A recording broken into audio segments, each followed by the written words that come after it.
तर वाल्मिक कराडने सरेंडर करावं आणि धनंजय मुंडे यांनी राजीनामा द्यावा अशी मागणी अंजली दमानिया यांनी केली आहे। तर बीडमधील बंदुकांच्या परवान्यांची फडणवीस यांनी चौकशी करण्याची मागणी दमानिया यांनी केली आहे।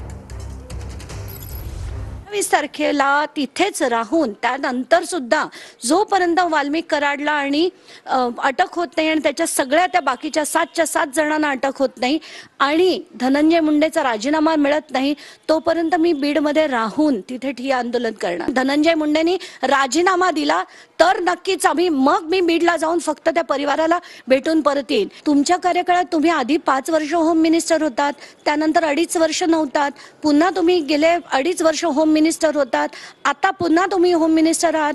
तेव्हा नाही केलं जाऊ द्या, आता तरी करा। मी काल एसपींना सुद्धा तोच मेसेज पाठवला। मी सगळ्यांना बीडच्या लोकांना कळकळीची विनंती करते, तुमच्याकडे जे जे असे व्हिडिओज असतील ते मला पाठवा, त्या लोकांचं इन्व्हेस्टिगेट करून त्यांची सगळ्यांची लायसन्स असली तरी रद्द करायला लावू।